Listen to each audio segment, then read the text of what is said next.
Hey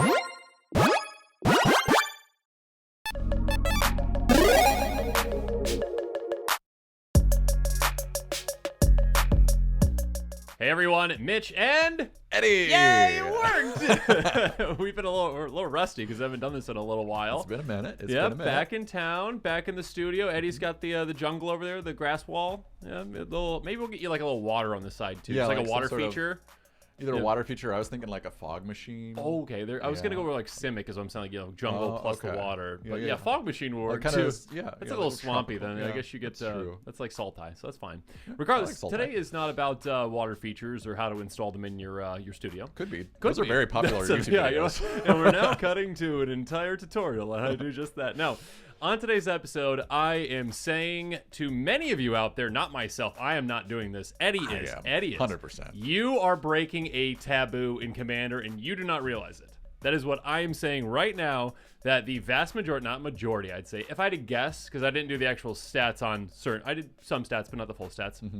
I'd say about 50% of Commander players out there are breaking this taboo. At least 50% of the decks on EDH run. EDH rec. I would say. Okay. So we're going to be talking about Stax, Stax adjacent, and perceived choice on this episode because, you know what, I've got a bone to pick with some of these cards. Yep. And if there's not a soapbox already, we'll build a soapbox to stand on. That's all I do is just talk on soapboxes. It's We'll so have a much YouTube fun. video on how to build those too. How to build soapboxes next to your water feature. There we go. All right. So on today's episode, Eddie, what is the first card that we're going to be discussing? The first card is a very popular card. Very popular card. It was printed before Commander was even a thing, which is Back one in of the problems. Prophecy? I Yeah, think? It was a common in Prophecy. Yeah. Should have picked up like 100 of them. Oh, yeah. Rhystic Study. Rhystic Study. So if you're playing this, you're a bad person. Done. Game over. Nope. That's No not what redemptive qualities. That's not what we're at saying. all. Eddie's a bad person. You have Rhystic Study, I'm assuming. Oh, I in have, your deck? I have a couple. Yeah. So you're a really bad person. Yep. You're bad depending on how many you have, all right? Just levels of badness. All right. Yep. Okay, so Rhystic Study, let's read it really quick. An enchantment for 2 and a blue. Whenever an opponent casts a spell, you may draw a card on the player pays 1. Number 1, you're just a bad person for playing this because it's annoying, right? Do you pay the 1? You pay the 1. Did you pay the 1? Did you pay the 1? Okay. Like literally, I shortcut it. If I play one of these cards that we're talking about, I say like, okay, I'm going to assume that you don't pay. Exactly. If you want to pay, you tell me. Let me know. Yeah, you take like a 5-second delay, put your hand on your deck, and act like you're about to pull a card. If that person doesn't stop you, they're not stopping you. Yeah. Okay.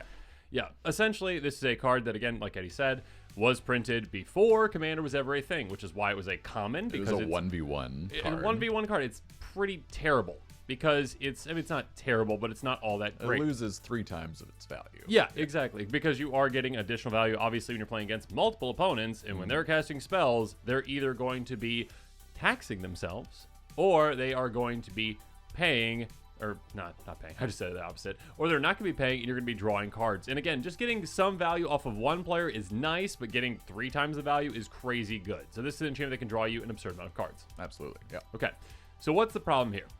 The problem, in my opinion, is that there is a certain taboo in Commander that players are not supposed to do. I mean, we'll just talk about like we have land destruction, that's a taboo, right? Another taboo that's definitely up there, and actually technically I would say the bigger taboo in Commander when it comes to the actual salt score levels, because you have things like Winter Orb and stuff up there, are Stax effects. Stax effects are a massive taboo in Commander that players, many players out there, some do, don't want to play with or against. Sure. And most players out there don't have Stax effects in their deck. Except I am saying Rhystic Study and cards like it are hidden adjacent Stax effects. Okay. So, and you're a bad person. From my perspective, I totally see where you're coming Okay. from. Because like, if you're being a responsible tax-paying citizen, then you're being taxed literally by paying the 1 for every single spell you cast. And like just pumps up the curve a lot for your average deck. Yep.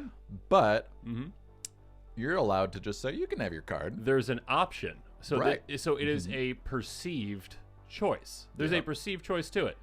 But if every single player does not pay their taxes, the player that has Rhystic Study runs away with the game. But Mitch, they only have so many land drops. They What's the run away with the problem? game. Pay your taxes. I've never seen that happen. Pay your taxes.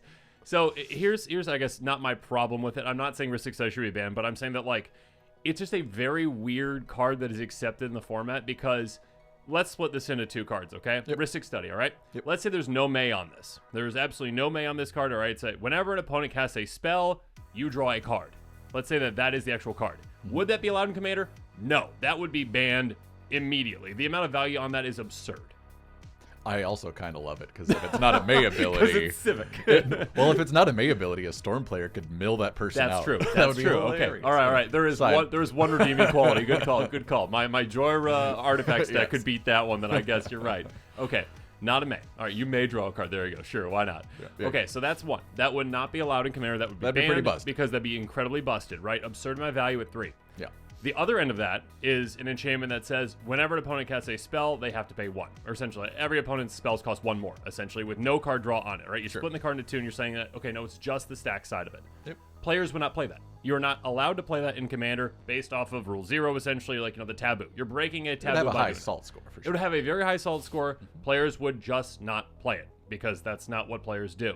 But because it lives in this weird in-between, it's allowed to live in Commander, even though it is both things at the same time, essentially. Yeah, a little It's bit. very strange. Yeah. No, I totally agree. And I mean, I think people choose to play it. I mean, as a player of Rhystic Study myself, I mean, number one, I delegated it to high power decks. Sure, Like, I'm not going to play absolutely. this at a casual table. Yeah, It's yeah. not a good experience. And, like, if you play your 10th Rhystic Study of the night, it gets boring. So, like, I only have it in 1 or 2 decks. Oh, so you're just trying to make my games boring. You're playing against me.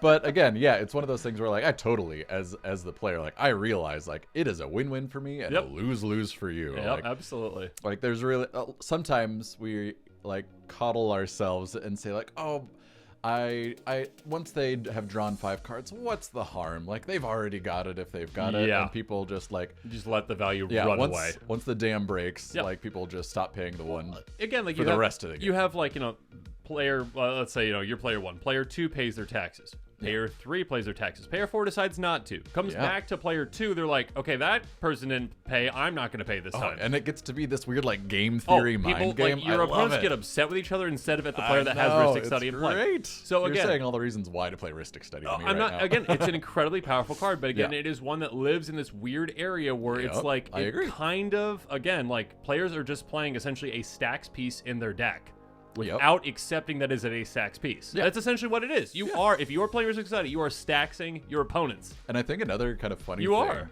as a Commander player, it's just hilarious to me that when people say Rhystic Study, they don't think of anything you just said. Yeah.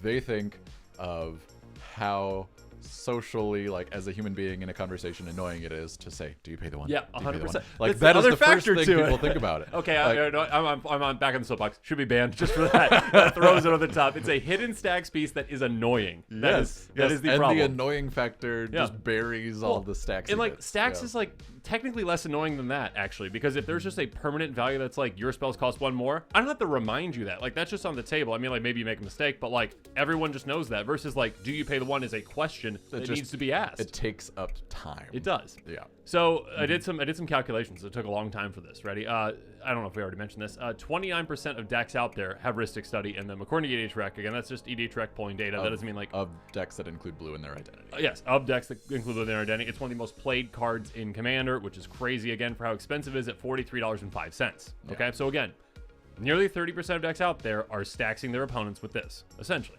right? Yeah, and I think like there's some caveats. Like EDH Rec, number one, it's already like the very enfranchised people are the only ones putting their decks online. Sure. They might not build them in paper. Yes. But still, it's the best numbers that we have. 100%. Yeah, best we can do. Regardless, this card does have a very high salt score, actually, 2.29. It's not, I believe, in the top 20 or so, but it's in the It's top up there. 100. People It's definitely top recognize 100. that it's salty. So it's definitely a salt-inducing card, but again, maybe it's because, again, you hear the pay the 1, pay the 1, pay the 1, or just, think again, that's how much the value can run away. Now, when it comes to actually the number of Stax decks that use this card, might surprise you. I mean, it's also a very powerful card, so like there's some correlation there, but also 67% of Stax decks use this. Yeah. So yes, it's a Stax piece. It is a Stax piece that is hidden with value, essentially, because again, it is perceived choice. Yeah, disproportionately, decks play it at least twice as often as a standard deck otherwise would. Yeah. Yep. So it's interesting. It is interesting. Now, in this kind of weird realm of cards that are like Stax adjacent pieces that players just use and like don't even think about kind of just that it is a Stax piece and they wouldn't use other Stax pieces in their deck, another one Smothering Tithe. Smothering Tithe is yet another Stax piece, and I would argue that this one's actually even worse, technically, because at least with Rhystic Study, that player is choosing to cast that spell. Sure. Therefore, they have to pay the extra 1. With this, it's not like, oh, the first card they drew in a turn. No. No. This is like, oh no, I wheel you, and there's no way you can pay that. We're talking about Smothering Tithe, by the way. Sorry, yeah, Smothering Tithe. I pulled that up. Here we go. Eddie, you want to read that real quick? Yeah, Smothering Tithe. 3 and white. Whenever an opponent draws a card, that player may pay 2. If the player doesn't, you create a colorless treasure artifact token with tap, sacrifice this artifact, add 1 mana of any color. Yeah, it's one of those, I mean, when it came out, I think it also kind of got a get out of jail free card because it's like, finally, mono white gets a good card. I hate that argument so much. I never said it was a good argument, but No. it's totally true. Well, but also again, if you're gonna do that, then it costs white, and then you can say it's a mono white Kind of card. like that new Archdruid's charm in the recent Yeah, set. 100%. Yeah, Make it Yeah, really that was hard for great. any other deck to cast and be like, yeah, if you just have white, you can just throw this in. In fact, you probably should throw this in. It's in 26% of decks out there, and again, it's a $20 card, which is absurd. So yeah. Again, this one, I would argue, again, is even more Staxy, technically, than the other one, because this one's like, oh, yeah, you just happen... You draw cards throughout the game. The caster can proactively make its effect trigger. Like Exactly. Alec, our good friend, has Kineos and Tiro deck that like is drawing people cards left and right because it's a group hug. Yeah, never trust the group hug decks. If I play you with Feldergriff, you might think I'm your buddy, and I'm giving you hippos. Those hippos are going to be coming back at you. Yeah. So I mean, like, yeah, it's all sunshine and rainbows until it's not. The tithe and other things start to hit the battlefield. So yeah, again, there is a perceived choice on this, but also at a certain point you really can't pay. I mean, and 2 also is just an absurd amount to pay for 1 card. It's an absurd amount to pay to not give someone else a treasure, and that value just builds up to an absurd amount over time. This is also a card that's pretty high in the salt score as well, 2.22. This one does also see play in Stax decks as well. Again, just take it with a grain of salt, but also just on how much it is because of the Stax card, but also because it's just such a value-centric card. 56% of Stax decks include it. And I think the trickiest thing with these kind of Stax adjacent, like semi-taboo, like high salt score cards is like, clearly they're seeing play. Why are they seeing play? Because they're really good. Well, it's because they're powerful. So It's because they're powerful. And a lot of Stax, dedicated Stax pieces, are very powerful. They can be powerful, but I would say they aren't as generically powerful as like Rhystic Study and Tithe. You would just throw them in card advantage and mana advantage. Those are the two I thought you were fundamental. going a different direction. I should have let you finish your thought. Yeah. I'd say like they provide like you're able to politic, study, and tithe that like I'm just trying to progress my game plan, blah blah blah, whether or not that's true or not. Yeah, if you've been like playing for a while, you know that's not true. But you can spin it that way, whereas like you can't spin like you can spin anything. It's really good that you have 9 poison counters on you. Actually, you can't spin like a God Pharaoh statue, or you can too. We'll talk about that one here in a little bit. I would love to hear it. But yeah, I feel like those are like more like I am purposefully trying to stack 100%. There's like 100%. Not as much of another redemptive quality. I don't think that. I think the redeeming qualities of these are less because it's more hidden on what it is. Like I think it's not as straightforward. The illusion as of choice. Yeah. Like it's the illusion. It's the illusion perceived choice. I mean, next up, Esper Sentinel. Yep. A 1/1 artifact creature human soldier for a single white mana. Whenever an opponent casts their first non-creature spell each turn, draw a card unless they pay 1. Rex's Esper Sentinel's power. $37. Again, I think this one's a little less than the other two because this one, again, is number 1 only on the first non-creature spell. It's more specific. It's on a creature, so it's easier to deal with. And then also, again, it is on, like Rhystic Study, like a choice of casting. Like someone has to choose to cast a card, which, yes, people do throughout the game, obviously. And you need to do to actually progress your game forward. But again, unlike Smothering Tithe, it's not just like, I'm going to wheel you and all of a sudden you can't pay. Yep. But still, this one is seeing play in 21% of decks, 1.59 on the salt score. So again, the salt score is down for all those reasons I just listed, most likely.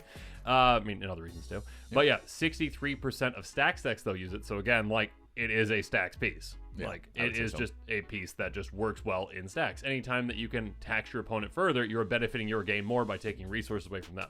Okay, so to kind of pivot a little bit, I'm curious. Okay, I accept the argument that these are Stax adjacent, Staxy pieces. Totally agree.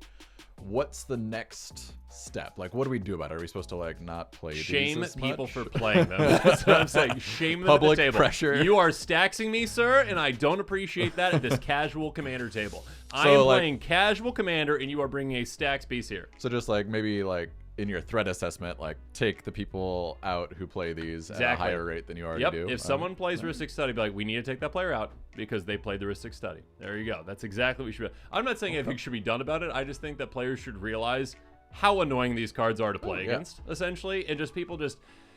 I think in the rules committee does this, right? They say like, oh, that's a signpost ban for certain things, right? Like there's certain signpost bans where like we don't recommend that you play Winter Orb or Armageddon. It's like this is still a Stax piece. Like just because players aren't going to not play a card if it's incredibly powerful like these. And again, it can kind of hide behind that wall of like, by the way, I'm actually Stax. Like it's just, it has the perception of like, oh no, it's just a value engine. But again, like if it was just the value engine, like Rhystic Study, again, if it was just draw and no option to pay, it'd be banned because it's too powerful. And I think for me, like, I was, kind of being tongue-in-cheek and like, what are we supposed to do, like, as a result of, like, signing up to the Mitch team that these are Stax pieces. And I mean, like, I think we could do. I think what I would recommend is what I have done. Yeah. Is like, if you want to build a really powerful deck, really optimized deck, like, go for it, include these cards. 100%. But when you're building more casually, like, if you're kind of like, number one, it's expensive, like cash-wise, and number two, like, I'm building this deck as more of like a battle cruiser, have fun with the fellas sort of deck. Like, I don't include it in those decks. Yep. No, and again, I'm not. I should have started off with this. Most of my stuff is tongue-in-cheek in this episode, where I'm like, this is you're a terrible person for playing this. You are not a terrible person if you're playing these cards. Well, you might be, but not because of this. Yeah, that's true. I guess I shouldn't assume that either. But no. What I'm trying to say with this is I think people just don't realize kind of like what these cards inherently are, and I think it's kind of funny, just again, how some people are so against, like, you'll find players out there who are playing Rhystic Study, and if you played a Stax piece against them, they'd be very upset. Like, if you played one of the cards we'll talk about here in a little bit. Next up, really quick, Mystic Remora. I will say this one's like the least amount of Stax adjacent card, I would say, because it is temporary. Yeah, it has a cumulative upkeep. Yeah. An enchantment for a single blue, cumulative upkeep 1, which means you keep paying 1, then 2, then 3, essentially. Whenever opponent casts a non-creature spell, you may draw a card unless the player plays 4. They're never going to be able to play the 4, ever, basically. It's a certain amount of mana. Certain amount of mana. It's a very good card early game, but not really that great. I mean, it's not bad. Muldrotha decks like it, because they'll just sacrifice they can get it back. And play That's it. true. Very true. All right, 18% of decks currently still. 1.36 on the solid score, so down even further. 18% of Stax decks also use it. So again, it's not like a Stax piece because it's not permanently in play. It still has Stax effect, kind of, but like, again, it's more true card draw. It's more true card. So I'd say this is the most fair out of all these cards that we've talked about so far. I think partially because the perceived choice of, like the other ones are a 1-for-1 or a 2-for-1 for their effect. This is a 4 mana. Like, who's going to pay 4 mana to deny 1 card? I think that's part of it too, but then you can also have the other people be like, okay, if I don't cast a non-creature spell, you won't cast a non-creature spell, then that person is just going to be denying themselves of a resource, essentially. I've like, totally seen that. You can literally just, someone will play Mystic Remora, keep it around for 2 or 3 turns, and literally just have wasted like 7 mana and not gotten like maybe like 1 or 2 cards out of it. It's not is a beautiful thing. Exactly. So like, there is a risk to this one. The other ones have absolutely no risk. Like, it's just like, no, you're getting value right away. Yeah. Yep. Absolutely. Okay. So, somewhat comparable effects that are Stax cards. Spell Tithe Enforcer. Let's talk about this one and why it's kind of like Rhystic Study, but like obviously doesn't see play in the normal types of decks. Sure. You want to read that one? Spell Tithe Enforcer is a 3 white creature, Elephant Wizard. It's a 3/3. Whenever an opponent plays a spell, that player sacrifices a permanent unless they pay 1. So why aren't people playing this when it's basically the exact same thing as Rhystic Study, with just a slight change, right? Instead of you getting to draw a card, you make someone sacrifice a permanent. I mean, I think like the low-hanging fruit here are it's 2 more mana and it's a creature, so it's removable more easily. But if there was a creature that did what Rhystic Study does, that would see play a stupid amount of I think if this was like a white enchantment that was 2 and a white that just said this, like maybe it was a more honest like Rhystic Study equivalent. That would be pretty brutal. It would still not see play. I mean, like, in Casualty, it was not going to see play, though, because, like, this is a Stax effect. It would definitely be a Stax effect. There is, again, it wouldn't see play in Casual. There's that perceived choice, right? Like, that's you lose-lose. It's a lose-lose for you. And, again, it's a benefit. Again, Rhystic Study is a benefit for the player who plays it versus this is just a downside for whoever you're playing against. Yeah. Yeah, most of the time. I think another thing that Rhystic Study gets away with is, like, for example, like the Spell Tithe Enforcer makes you sacrifice a permanent. Like, maybe if you're in a token deck, it's fine. You can do it. That's true. But, like, most other decks, permanents are perceived to be more valuable than giving a card to an opponent, even though that card that you just gave to the opponent could be a permanent that you're basically giving them. Yep. So like Rhystic Study again kind of gets out of jail by saying like, if I literally do nothing, nothing happens. Yeah. I mean, you're giving your opponent a resource, but we're just going to sequester that over here and I'm not going to worry about it. 100%. Whereas Smothering Tithe Enforcer, if I do nothing, if I choose to not pay, like, it does impact me all of a sudden. So 100%. Yeah, it's just, it's that's where more true Stax is like, there's no way for it to not affect you. Yes, it will affect you. I mean, granted, like, again, there's you're giving resources to your opponents with Rhystic Study. You might not realize it's not affecting you, but it's affecting you by giving your opponent more resources rather than depriving you of your own. 100%. Yeah. There's no like, okay, I don't pay it. All right, that player over there sacrifices something. Yeah. Okay, next up, Sphere Resistance. I would argue that this card is more fair than Rhystic Study. All right. Okay. Sphere Resistance, an artifact for 2. All spells cost additional 1 to play. This is, yes, it's a Stax piece. It is most definitely a Stax piece. This is kind of, hey, you know what? Everyone's spells cost 1 more. You're also taxing yourself, though. Everyone is getting taxed evenly, right? It is a very fair card in that matter. Yeah. Versus Rhystic Study is just the exact opposite, right? Yeah. So it's non-symmetrical. I agree. So why doesn't this see all the play? This is a very fair card. Because it's so fun. It's so fun. Everyone likes paying more. Really quick, Grand Arbiter Augustin IV. This one is a notorious commander that's very high in the salt score. A 2/3 human advisor for 4 mana and Azorius. White spells you cast cost 1 less to cast. Blue spells you cast cost 1 less to cast. Oh, and by the way, spells your opponent cast cost 1 more to cast. So this one is one, again, where that player is getting a value. There is no option. And again, it's just a bit more straightforward that, yes, this is very Staxy because it is just in your face. Just to kind of bring all of these cards into context, they're all Azorius. What do you have against that, Mitch? This is a secret I hate Azorius episode. But I mean, like, honestly, it is part of the, like, I think it's part of Wizards of the Coast's design philosophy is that, like, taxing effects are more predominantly, especially in more recent days, more white, especially. Like, Rhystic Study is an old card, and so is Mystic Remora that were designed before the color pie and magic design. Where would Rhystic Study would still be in blue these days? I mean, it wouldn't be in white. Why can't you I just don't think they would print the card. Well, they wouldn't print the card, Right, that's the point, So you're saying it should be banned if they wouldn't print today? No.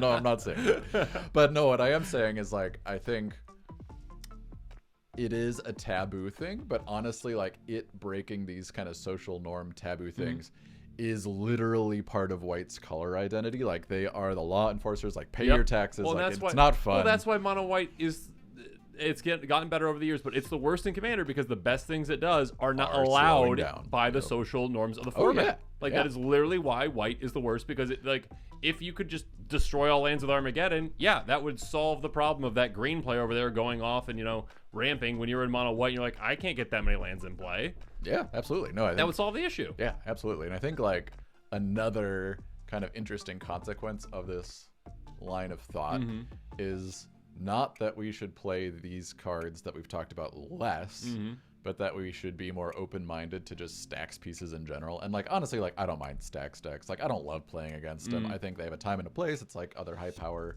sort of stuff. Like, you really need to make sure that the group and the game that you're playing for calls for it.